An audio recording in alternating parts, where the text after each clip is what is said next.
This next conversation was inspired by this meme that's been circulating online. It says, when people give me compliments, I feel like a vending machine trying to accept a wrinkly dollar, and it's just really frustrating for everyone involved.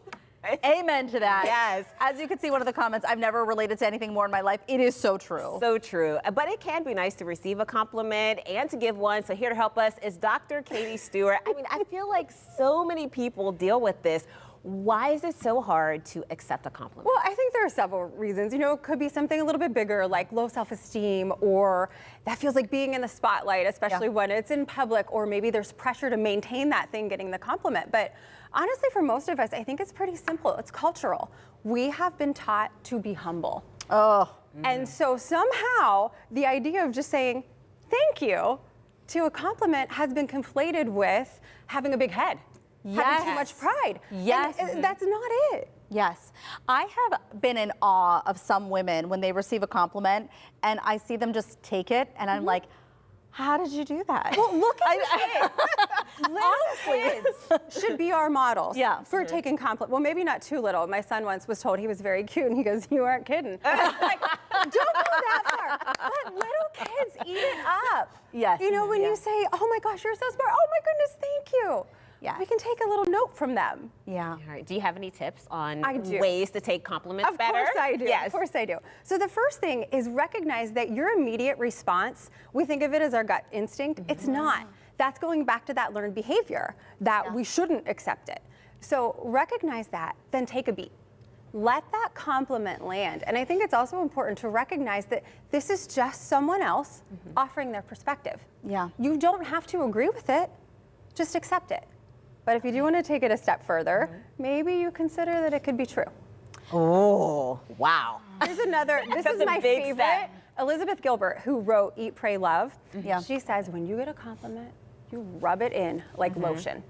Yeah. And honestly, if you did that, that would give you that moment to pause before you brush it off. Right. I love that. Yeah, I do feel like, and I don't know if you feel this way, Mikey, but that when you hear something negative, and not criticism, not constructive criticism, but when you hear something negative, it sticks with you so much more than a compliment. And maybe it's because we're forgetting to absorb it. I think so. I mean, I think that's why it is actually important to learn how to take a compliment.